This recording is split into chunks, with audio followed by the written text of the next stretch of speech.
नवरात्रि पर meet, mutton, chicken की दुकानों को बंद करने की मांग तेज हो गई है।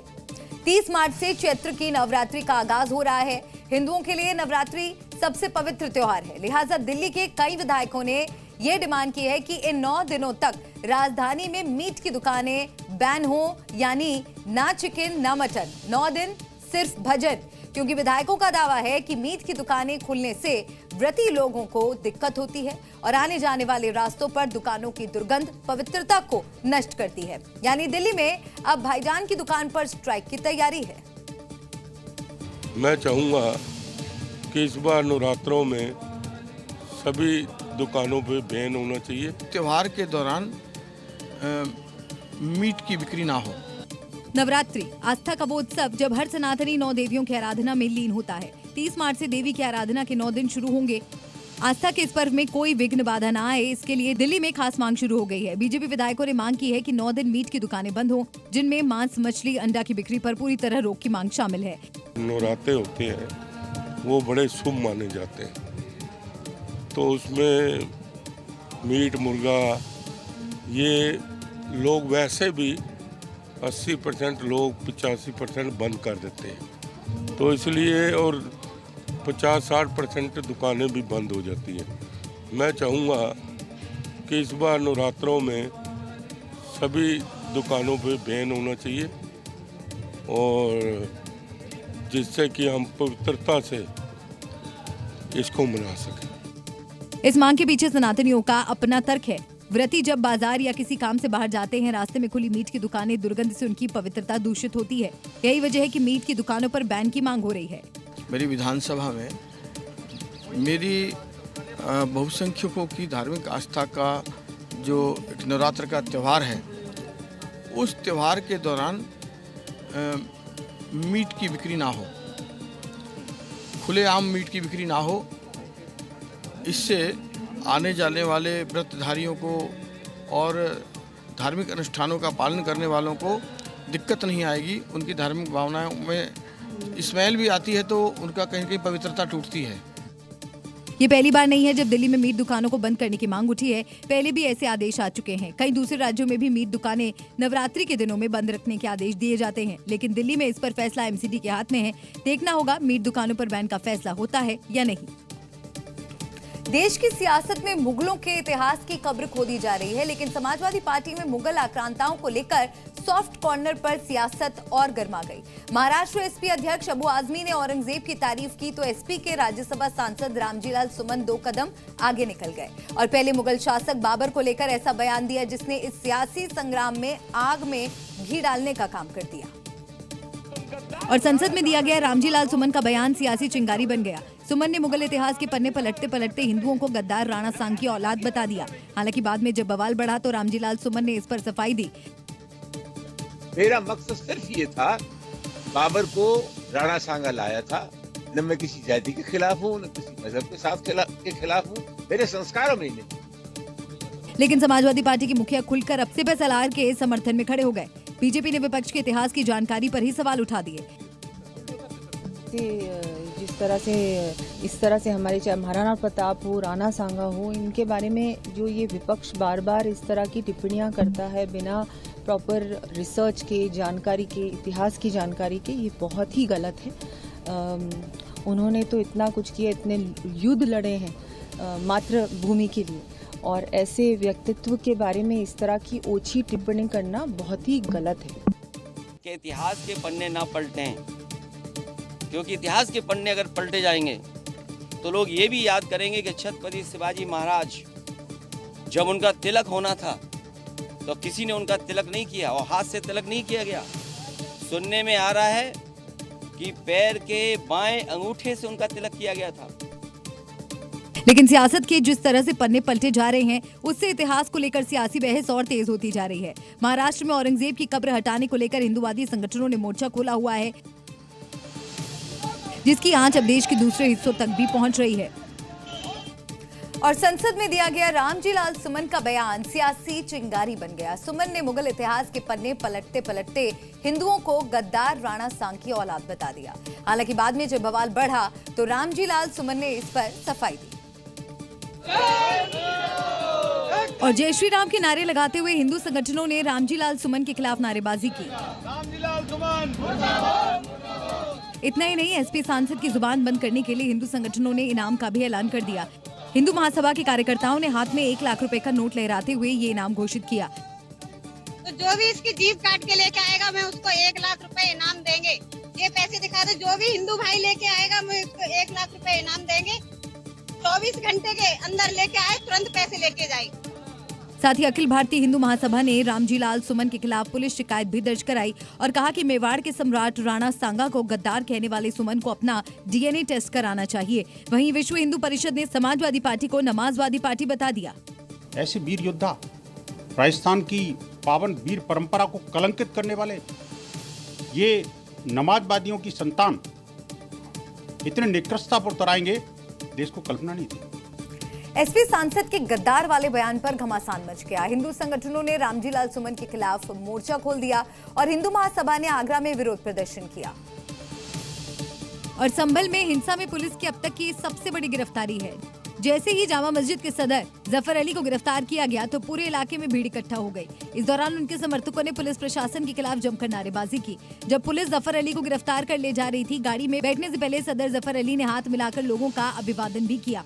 इस तनाव के माहौल को देखते हुए जफर अली के घर के आसपास भारी पुलिस बल तैनात रहा। इलाके में 200 से ज्यादा जवान तैनात किए गए। 5 थानों की फोर्स भी जामा मस्जिद इलाके में मौजूद रही। पूर्व से ही ड्यूटियां लगाई गई हैं, पहले से ही, तो जैसे पहले से लगती आई उसी तरह से आज भी ड्यूटी लगाई। कोई विशेष वो नहीं है, क्योंकि शांति व्यवस्था के लिए पर्याप्त फोर्स पहले भी लगा हुआ था, अब भी है और शांति पूरी तरह से शांति है। वहीं इस मामले में मस्जिद के सदर जफर अली के बड़े भाई ताहिर अली ने पुलिस पर ही निशाना साधा। पुलिस उनसे घर से 11:15 बजे लेके आई है। कल उन्होंने जो है न्यायिक आयोग के समक्ष उपस्थित होकर बयान देने थे। पुलिस उनसे रोकना चाहती है, मगर वो जो है अपनी पीसी के बयान से नहीं हटेंगे, बिल्कुल नहीं हटेंगे। जफर अली को दंगा भड़काने की साजिश रचने में गिरफ्तार किया गया है। बता दें कि संभल की जामा मस्जिद में अदालत के आदेश पर रविवार 24 नवंबर को सर्वे किया जा रहा था।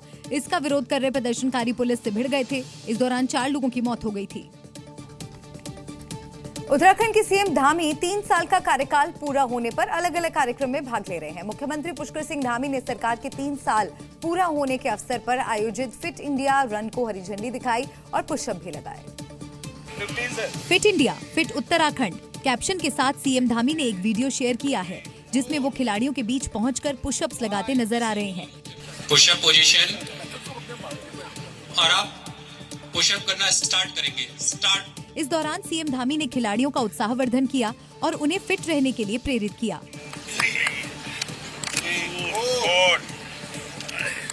ऐसे युवा मुख्यमंत्री, जोशीले मुख्यमंत्री और युवाओं के बीच उस प्रेरणा को और अधिक प्रगाढ़ करते माननीय मुख्यमंत्री जी।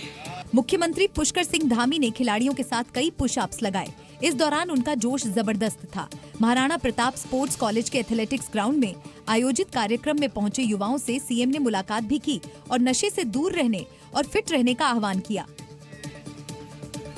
उत्तराखंड के हरिद्वार में किसानों और पुलिस के बीच जमकर नोकझोंक हुई है। यहाँ किसान संगठन सीएम पुष्कर सिंह धामी का पुतला जलाने की तैयारी कर रहे थे। इस दौरान जब पुलिस रोकने पहुंची तो दोनों आमने सामने आ गए। पुलिस और किसानों के बीच नोकझोंक की तस्वीरें भी सामने आई है। वीडियो में साफ नजर आ रहा है कि कुछ किसानों के हाथ में पुतला है, जिसे वो जलाने की कोशिश कर रहे हैं। पुलिसकर्मी किसानों को रोकने की कोशिश करते हैं, पुतले को छीनने की कोशिश कर रहे हैं, लेकिन किसान भी पुतले को छोड़ने को तैयार नहीं है। इस दौरान किसानों और पुलिस के बीच जमकर नोकझोंक देखी जा सकती है। वहीं कुछ किसान पुतला लेकर अंदर की तरफ चले जाते हैं। इस दौरान पुलिसकर्मी कुछ लोगों को खींचकर बाहर की ओर धक्का दे देते हैं, जिसमें एक पुलिसकर्मी भी जमीन पर गिर जाता है। जिसके बाद गुस्साए किसान पुलिसकर्मियों के खिलाफ जोरदार नारेबाजी शुरू कर देते हैं। दरअसल हरिद्वार के बढ़ेदी राजपुतन में भारतीय किसान यूनियन बेदी के किसान सीएम के पुतले का दहन करने की कोशिश कर रहे थे।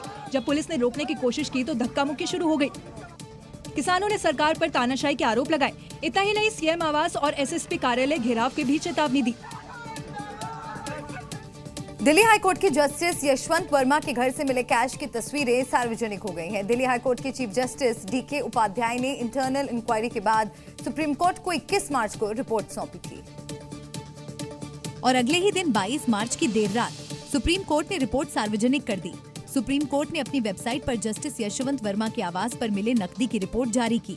इस रिपोर्ट के साथ अधजले नोटों की तस्वीरें और वीडियो भी सार्वजनिक की गई है। ये बेहिसाब कैश यशवंत वर्मा के आवासीय परिसर में स्थित आउट हाउस में मिले हैं।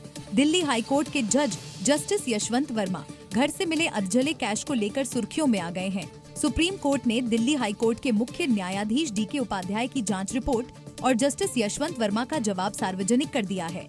इंटरनल इंक्वायरी के बाद सुप्रीम कोर्ट को सौंपी गई रिपोर्ट में साफ साफ लिखा है कि मामले में आगे जांच कराना आवश्यक है।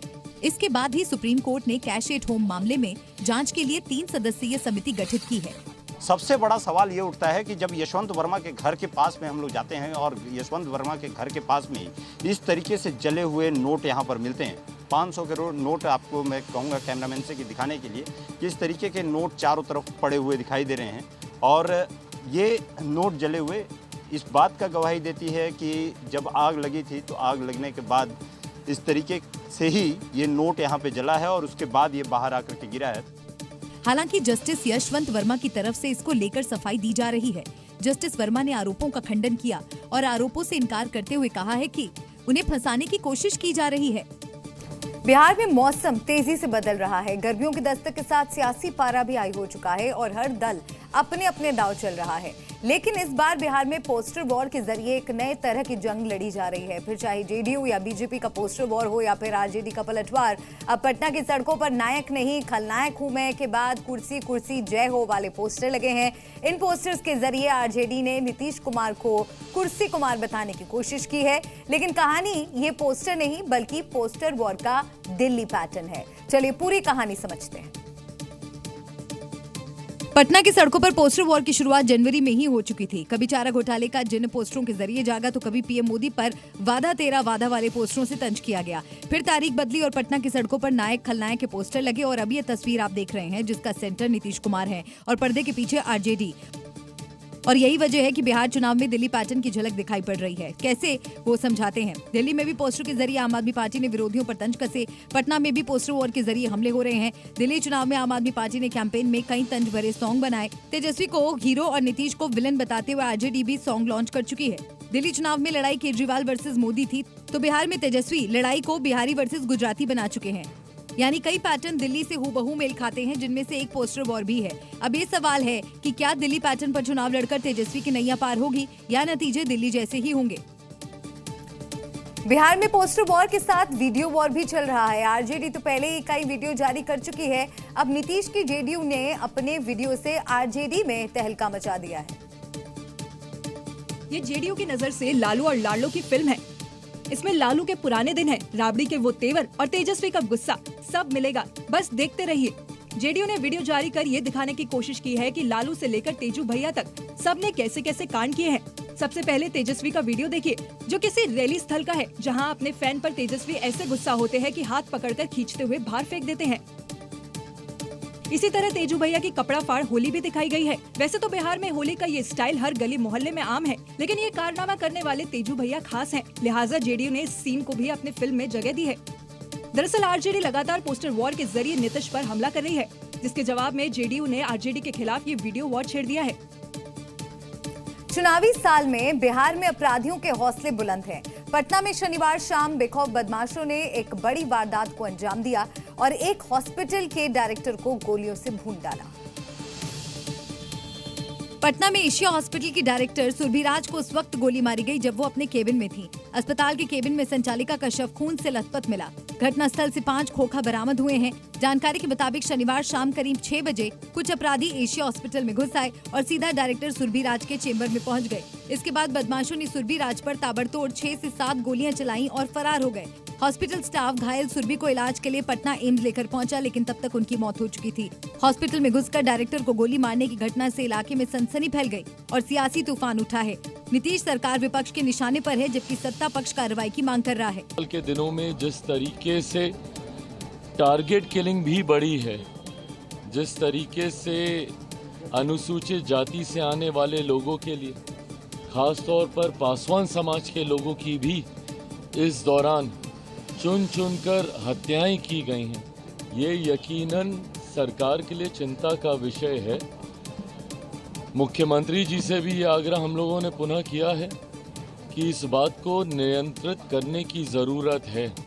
बिहार में कानून व्यवस्था पर केंद्रीय मंत्री चिराग पासवान ने कहा कि चुनावी वर्ष में सरकार की छवि खराब करने की कोशिश की जा रही है। ऐसे अपराधियों पर सख्त एक्शन लेने की जरूरत है।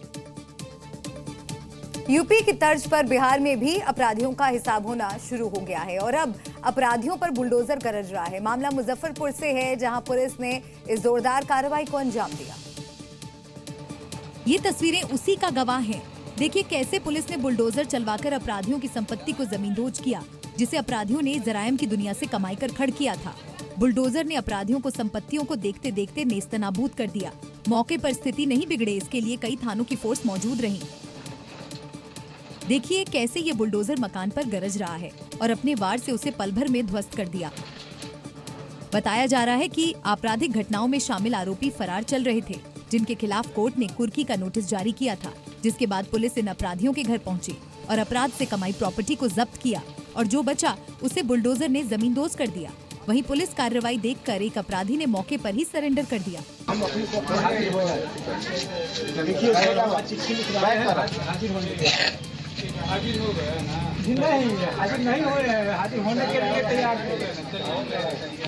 पुलिस की कार्रवाई से संदेश साफ है कि अपराधी अपराध का रास्ता छोड़ दें, नहीं तो अपराध का हिसाब योगी स्टाइल में ही किया जाएगा। यूपी के प्रयागराज में बमबाजी करने वाले आरोपियों को पुलिस ने धर दबोचा है। आरोपियों ने 20 मार्च को कर्नलगंज इलाके में बमबाजी करते हुए दहशत फैलाने की कोशिश की थी। पुलिस ने तीनों आरोपियों को गिरफ्तार कर जेल भेज दिया है। क्योंकि यूपी में योगी राज है और यहाँ अपराध करने वाले या तो जान से जाएंगे या तो जेल की हवा खाएंगे। ये पहली तस्वीर देखिए जो कि 20 मार्च की है, जब प्रयागराज के कर्नलगंज में बेखौफ बदमाशों ने खुलेआम बमबाजी की थी, इलाके में दहशत फैलाई थी। तस्वीरें सामने आई तो यूपी पुलिस ने दहशत फैलाने वाले 3 आरोपियों को गिरफ्तार कर लिया। आरोपियों की बमबाजी की जो सीसीटीवी फुटेज सामने आई थी, उससे आप अंदाजा लगा सकते हैं कि बदमाशों ने किस कदर 20 मार्च की रात को इस इलाके में दहशत फैलाई थी। जूनियर गुड्डू बमबाज कर्नलगंज की बंद दुकानों में एक के बाद एक बम फेंकता हुआ दिखाई दिया था, जिसके बाद सीसीटीवी फुटेज के आधार पर पुलिस आरोपियों की तलाश में जुट गई थी। फिलहाल आरोपी पुलिस की गिरफ्त में है। पूछताछ में पता चला कि जिस इलाके में आरोपियों ने दहशत फैलाई थी, वहां एक आरोपी की गर्लफ्रेंड रहती है। घटना के एक दिन पहले यानी 19 मार्च को आरोपी की स्थानीय युवकों के साथ नोकझोंक हुई थी, जिसका बदला लेने के लिए आरोपियों ने इलाके में बमबाजी की थी। अभिमन्यु ने चक्रव्यूह तोड़ने की विधि अपने माता के गर्भ में ही सीख ली थी, लेकिन गुजरात के वापी में भी एक अभिमन्यु है जो महज 4 महीने का है, लेकिन इतनी कम उम्र में ही ये बच्चा सब कुछ समझता है। इतना ही नहीं, इस 4 महीने के बच्चे ने कई पुरस्कार भी जीत लिए हैं। तस्वीरों में दिख रहा है ये मासूम, जिसका नाम विवांश है। इसकी उम्र महज 4 महीने की है, लेकिन इसकी प्रतिभा किसी समझदार बच्चे से कम नहीं है। 4 महीने का विवांश नेकार किसी भी चित्र या वस्तु को समझने और याद रखने की अद्भुत क्षमता रखता है। नतीजतन जो वस्तु या फ्लैश कार्ड वो एक बार देख लेता है, उसे याद हो जाता है। यानी बच्चे को अगर 2 चित्र दिखाओगे, उसे जो पकड़ने को कहोगे वही वो बच्चा पकड़ेगा। Very good. Taj Mahal. Very good. और अपनी इसी प्रतिभा के चलते विवांश ने राष्ट्रीय स्तर के 2 पुरस्कार, मेडल और सर्टिफिकेट हासिल किए। बच्चे की इस अद्भुत प्रतिभा के लिए उसकी मां ने काफी कुछ सिखाया। छोटा था 21 दिन का, तो उसको कार्ड वगैरह सब दिखाती थी। फिर थोड़ा 3 महीने का हुआ तो बराबर से कलर वाला कार्ड दिखाने लगी, तो उसको समझाने लगी ये कार्ड ये है, ये कार्ड वो है। यही कारण है कि 4 महीने का विवांश इतनी कम उम्र में भी 612 कार्ड पहचान लेता है। सबसे कम उम्र में वस्तु को पहचानने और समझने की श्रेणी में विवांश ने Nobel book of world records और इंटरनेशनल किड्स आइकन अवार्ड हासिल किया है। उत्तर प्रदेश इन दिनों धर्मांतरणपुर बना हुआ है। फतेहपुर से लेकर सीतापुर तक धर्मांतरण गैंग एक्टिव है और धर्म परिवर्तन का खुला खेल चल रहा है। लोगों का माइंड वॉश करके धर्म परिवर्तन कराया जा रहा है। धर्मांतरण के इस गोरख धंधे की जब पुलिस को भनक लगी तो कई चौंकाने वाले खुलासे हुए। यहाँ बंद कमरे में साजिश के तहत लड़कियों का ब्रेन वॉश कराया जा रहा था। मोबाइल कैमरे से रिकॉर्ड किए गए इस वीडियो में जो घर नजर आ रहा है, उसमें धर्म परिवर्तन का खेल चल रहा है। धर्मांतरण गैंग के लोग वीडियो में नजर आ रही इन लड़कियों का माइंड वॉश कर रहे हैं। क्या कर रहे हैं? क्या कर रहे हैं? बैठे हैं ऐसे। क्या कर रहे हैं? ऐसे बैठे हैं। किताब देखो बेटी। लो। सुना आपने, इन लड़कियों को बाइबल पढ़ाई जा रही थी। धर्म परिवर्तन के इस खेल का खुलासा तब हुआ जब बजरंग दल के कार्यकर्ताओं ने इन्हें रंगे हाथों पकड़ा। प्रार्थना कर रहे थे। किस चीज़ की प्रार्थना? क्योंकि हम लोग डिप्रेशन में जा चुके थे, इस वजह से प्रार्थना। किस तरह से डिप्रेशन से जा चुके थे? जैसे 3 दिन के लिए 4-5 दिन के देख हो जाती थी। कहाँ से आई? ये कहाँ से आई? इलाहाबाद की। वैसे कोई नहीं, अपने घर में करते हैं और कहीं नहीं करते, अपने घर में प्रार्थना करते हैं। क्या आपका घर है? हाँ, मेरा घर। इन लोगों का? इनका यही घर है, रिश्तेदार ही मेरे। धर्म परिवर्तन का ये खेल असोथर थाना क्षेत्र के टीकर गांव में चल रहा था। हिंदू संगठन के लोगों ने बाइबल के अलावा मौके से डायरी में दर्जनों मोबाइल नंबर बरामद किए। आरोप है कि यहां लड़कियों को बरगलाकर धर्म परिवर्तन कराया जा रहा था। फिलहाल पुलिस मामले की जांच कर रही है। सीतापुर में भी भड़काऊ भाषण और धर्मांतरण का मामला सामने आया है। एक वायरल वीडियो के आधार पर आरोप है कि बौद्ध कथावाचक महिला हिंदू देवी देवताओं पर आपत्तिजनक टिप्पणी कर रही है। आवेदक द्वारा विपक्षी गणों के विरुद्ध एक एप्लीकेशन दी गई थी, जिसमें देवी देवताओं के बारे में अभद्र टिप्पणी करने और अपशब्द करने के आरोप लगाए गए हैं, जिसके संबंध में थाना हरगांव में एक मुकदमा पंजीकृत किया गया है। राष्ट्रीय हिंदू शेर सेना के अध्यक्ष की शिकायत पर इस मामले में हरगांव थाना क्षेत्र में 26 लोगों के खिलाफ मुकदमा दर्ज किया गया है और जांच की जा रही है। यूपी से एमपी तक पत्थर की नफरती साजिश की जा रही है। एटा में अराजक तत्वों ने शनिदेव की प्रतिमा को खंडित कर दिया, तो एमपी के आगर मालवा में शिव मंदिर पर पत्थर फेंकने की घटना सामने आई है, जिसके बाद जबरदस्त तनाव है। क्योंकि ये आस्था का अपमान है, इसलिए हम ये वीडियो आपको धुंधला करके दिखा रहे हैं, लेकिन तस्वीरें धुंधली कर देने से सच्चाई नहीं छिपती। थाना मिरहच्ची के देतई गांव में कुछ अराजक तत्वों ने शनिदेव की प्रतिमा को खंडित कर दिया। प्रतिमा के सर, हाथ और गदा तोड़कर नुकसान पहुंचाया गया। इस घटना से पूरे गांव में भारी आक्रोश फैल गया और हालात तनावपूर्ण हो गए। घटना की सूचना मिलते ही पुलिस प्रशासन हरकत में आया और शांति व्यवस्था बनाए रखने के लिए फोर्स की तैनाती की गई। ग्रामीणों को आशंका है कि मंदिर के पास रहने वाले विशेष समुदाय के लोगों ने इस घटना को अंजाम दिया है और आरोपियों पर सख्त कार्रवाई की मांग की जा रही है। उधर एमपी के आगर मालवा में शिव मंदिर पर पत्थर फेंकने की घटना सामने आई है। आरोप है कि पुरानी हाउसिंग बोर्ड कॉलोनी में बने शिव मंदिर पर शनिवार रात अज्ञात बदमाशों ने पत्थर फेंके, जिससे इलाके में तनाव फैल गया और हिंदू संगठनों ने थाने का घेराव करके विरोध दर्ज किया। इस दौरान हिंदू संगठनों ने थाने के बाहर बैठकर हनुमान चालीसा का पाठ किया। हिंदू संगठन के लोगों ने जय श्री राम के नारे लगाए और आरोपियों की गिरफ्तारी की मांग की।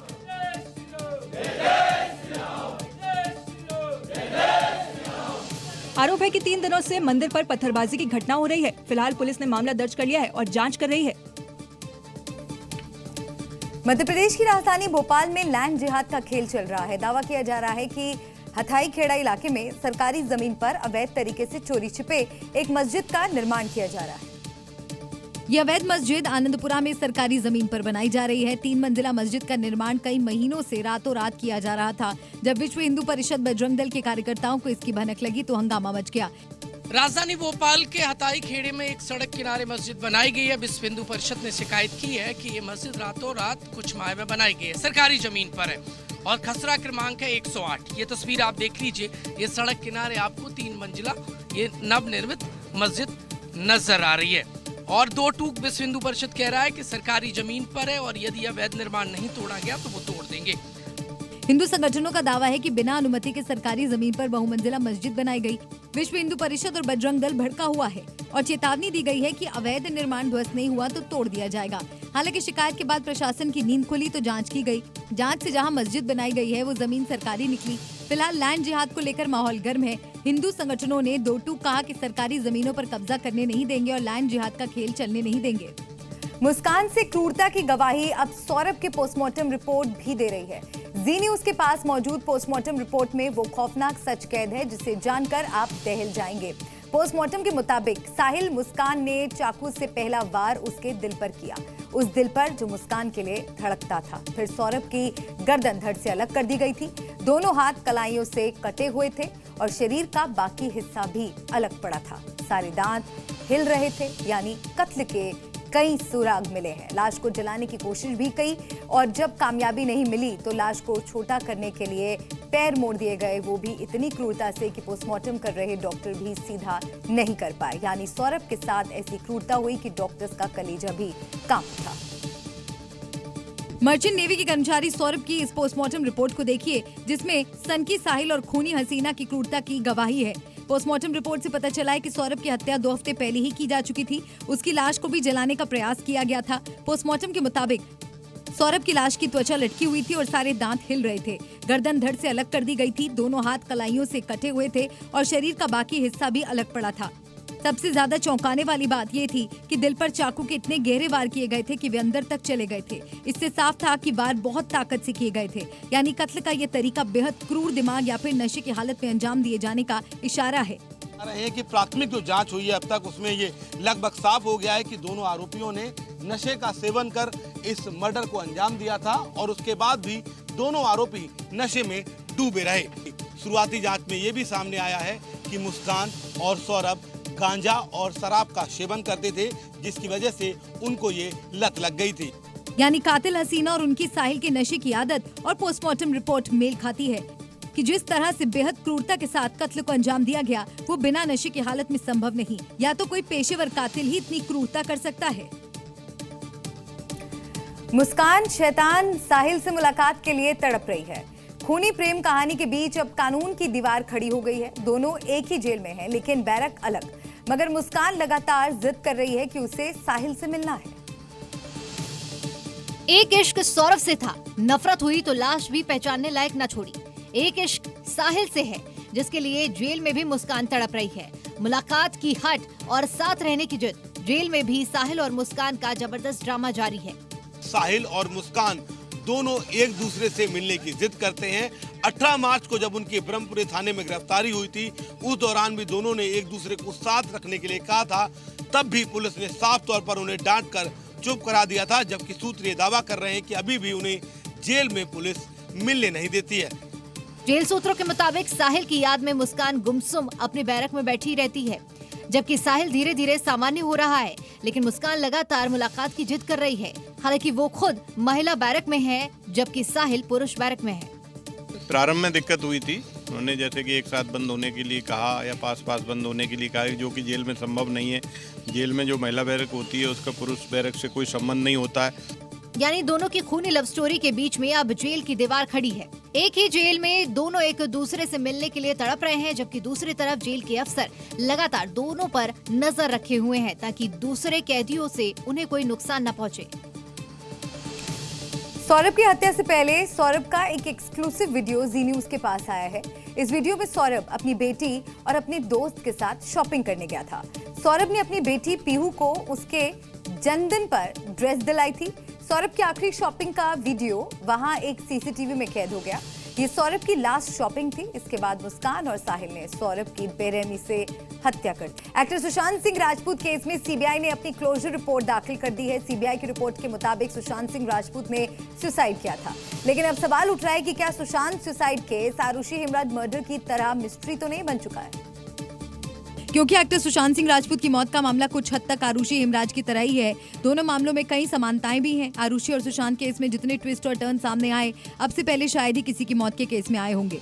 14 जून 2020 को बॉलीवुड के उभरते सितारे सुशांत सिंह राजपूत ने मुंबई में आत्महत्या की थी। अब ये बात पूरी तरह से साबित हो चुकी है। 5 साल की जांच के बाद सीबीआई ने इस केस में क्लोजर रिपोर्ट लगा दी है। जांच में सीबीआई को ऐसा कुछ भी नहीं मिला जिससे ये कहा जाए कि आत्महत्या नहीं हत्या थी। सीबीआई की क्लोजर रिपोर्ट में सुशांत की मौत की असल वजह सुसाइड ही बताई गई है। क्लोजर रिपोर्ट के मुताबिक सबूतों से कोई छेड़छाड़ नहीं हुई है। एम्स के एक्सपर्ट से जांच कराई। फॉरेंसिक टीम ने गड़बड़ी से इनकार किया। सोशल मीडिया चैट्स को अमेरिका जांच के लिए भेजा। MLAT के जरिए जांच के लिए अमेरिका भेजा गया। जांच में पता चला चैट्स में कोई छेड़छाड़ नहीं हुई।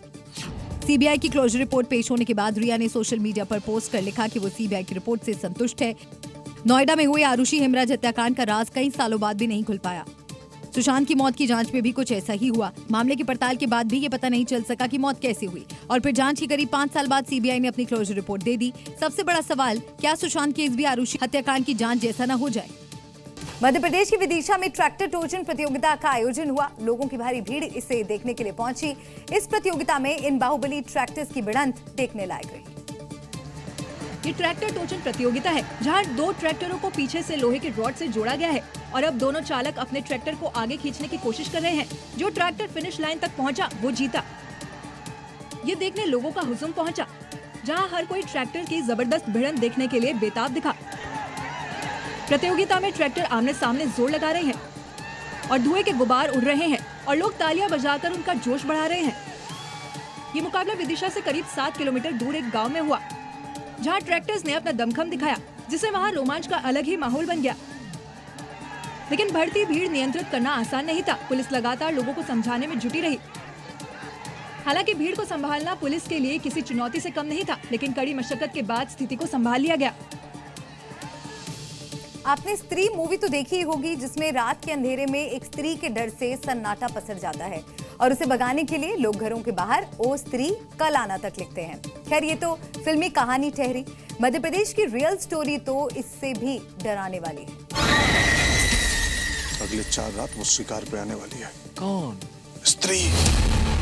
क्योंकि मध्य प्रदेश के ग्वालियर से ऐसा ही मामला सामने आया है, जहां एक रहस्यमयी स्त्री या कहे महिला घरों के बाहर दस्तक देती है। जैसे आप इस वीडियो में देख सकते हैं कि रात का अंधेरा है, चारों तरफ बस सन्नाटा पसरा हुआ है, जहां ये महिला मुंह ढककर आई और घर की डोरबेल बजाती है। इस महिला को देखकर गली में मौजूद सांड भी भाग जाता है। फिर ये दूसरे घर के बाहर पहुंची और वहां भी डोरबेल बजाती है। ओ भैया देखो जी, घंटी भी बजाई है इसने। जी घंटी बजाई देखो जी, तो हमारा आंटी की। हां, घंटी बजाई देखो। जब घर से कोई बाहर नहीं निकला तो ये तीसरे घर के पास पहुंची और वहां भी पहले की तरह ही डोरबेल बजाई। ओ तेरी भैया।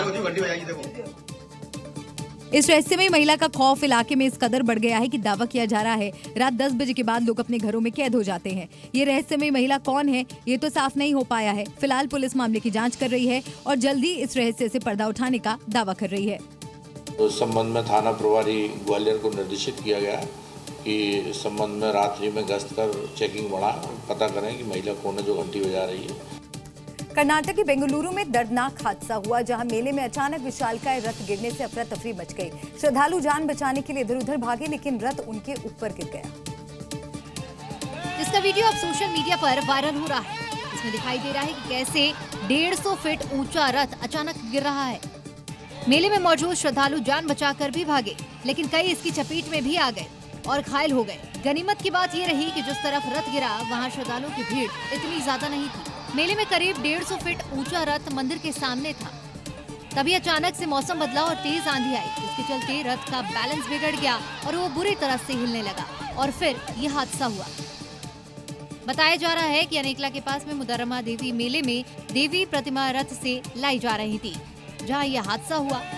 फिलहाल पुलिस ने घायलों को अस्पताल में भर्ती कराया है, जहाँ इनका इलाज जारी है। राजस्थान के Suratgarh super thermal power plant के पास एक भीषण हादसा हुआ है। यहाँ एक सीआईएसएफ जवान की गाड़ी कोयले से भरी एक मालगाड़ी की चपेट में आ गई। इस हादसे में सीआईएसएफ के जवानों की जान बाल बाल बची। इस हादसे की खौफनाक तस्वीरें सामने आई हैं। तस्वीरों में साफ देखा जा रहा है कि एक सफेद रंग की बोलेरो गाड़ी आती है। सीआईएसएफ की गाड़ी चला रहे चालक ने जल्दबाजी दिखाते हुए ट्रेन आने से ठीक पहले रेलवे ट्रैक पर गाड़ी चढ़ा दी और गाड़ी रेलवे ट्रैक पर जा फंसी। अगले ही पल ट्रेन पहुंच गई और सीआईएसएफ की गाड़ी में टक्कर मारते हुए उसे अपने साथ ले गई। गनीमत यही रही कि हादसे के ठीक पहले सीआईएसएफ की गाड़ी में सवार सीआईएसएफ जवान और चालक गाड़ी से बाहर निकल आए और उनकी जान बच गई। टक्कर लगने के बाद ट्रेन बोलेरो गाड़ी को काफी दूर तक घसीटते हुए ले गई। हालांकि ट्रेन के पायलट ने इमरजेंसी ब्रेक लगाए, तब कहीं जाकर कुछ दूरी पर ट्रेन रुकी। इस हादसे में जवान की जान बाल बाल बच गई, लेकिन गाड़ी को बहुत ज्यादा नुकसान हुआ। सामने आए सीसीटीवी के आधार पर अब मामले की जांच पड़ताल की जा रही है। यूपी के जालौन में बंदरों का आतंक जारी है। यहाँ एक नटखट बंदर दारोगा की टोपी लेकर भाग गया। इतना ही नहीं, बंदर ने दारोगा की टोपी पहनकर साहब बनने की कोशिश भी की। बंदरों की करामात तो आपने खूब सुनी और देखी होंगी, लेकिन इस बार जो मामला सामने आया है वो अनोखा ही है। यूपी के जालौन में बंदर थाने से दारोगा की टोपी ले भागा, तो चोरों को जेल की सजा दिलाने वाले थानेदार भी बंदर को टोपी ले जाते देखते रहे। टोपी ले जाने के बंदर की नटखट शुरू होती है। गाड़ी के बोनेट पर बैठे इस बंदर को ये भी पता था ये टोपी है और इसे सिर पर पहनते हैं, तो बंदर ने टोपी को सिर पर पहनकर साहब बनने की कोशिश की। हालांकि बंदर के सिर पर ये टोपी फिट नहीं बैठी, लेकिन बंदर इसे पहनकर फिर गाड़ी की छत पर चढ़ गया। जालौन में बंदरों के आतंक से आम लोगों के साथ साथ पुलिस भी परेशान है। जालौन के कोंच कोतवाली परिसर का ये वीडियो सोशल मीडिया पर खूब वायरल हो रहा है। गुजरात के खेड़ा में आग का तांडव देखने को मिला। यहाँ पर एक पेपर मिल में आग लगने से काफी नुकसान हुआ है। आग काफी भीषण थी। कुछ ही देर में पेपर मिल में लाखों का सामान जलकर राख हो गया। पेपर मिल में लगी आग के तांडव की तस्वीरें में सामने आई हैं। इन तस्वीरों को देखिए कैसे इस हाहाकारी आग में सब कुछ जलकर राख हो गया। आग इतनी भीषण थी कि कुछ ही देर में पेपर मिल में रखा सामान जलकर राख हो गया। आग के तांडव की तस्वीरें देखिए कैसे सब कुछ स्वाहा हो गया है। ऊंची ऊंची उठ रही आग लपटों को देखिए कैसे इस आग ने सब कुछ जला दिया। सूचना के बाद मौके पर पहुंची दमक्कल की टीम ने कड़ी मशक्कत के बाद आग पर काबू पाया। हालांकि आग क्यों लगी, इसके कारणों का अभी पता लगाया जा रहा है, लेकिन इस आग में लाखों के नुकसान की आशंका जताई जा रही है। रामेश्वरम में देश का पहला वर्टिकल लिफ्ट अप ब्रिज बनकर तैयार हो गया है। इसका नाम पंबन ब्रिज है। समुद्र पर बने इस पहले भारतीय पुल को इतना मजबूत बनाया गया है कि 100 साल तक ये टिका रहेगा। कश्मीर में चनाब नदी पर विश्व का सबसे ऊंचा रेल पुल बनाने वाले भारतीय रेलवे ने एक और इतिहास रचा है। ये इतिहास है बंगाल की खाड़ी में समुद्र पर रेल वर्टिकल सी ब्रिज का, जो मदुरई रामेश्वरम रेलखंड मंडपम से पनबन द्वीप को जोड़ता है। अगर पनबन ब्रिज की तकनीकी की बात करें तो कई बार यहाँ पर 100 किलोमीटर की रफ्तार से हवा चलती है। लिहाजा सुरक्षा को ध्यान में रखते हुए सिग्नल को विंडो स्पीड से कनेक्ट किया गया है। यानी जैसे ही 50 किलोमीटर से ऊपर की रफ्तार से हवा चलेगी, तुरंत ट्रेन अपने आप रुक जाएगी।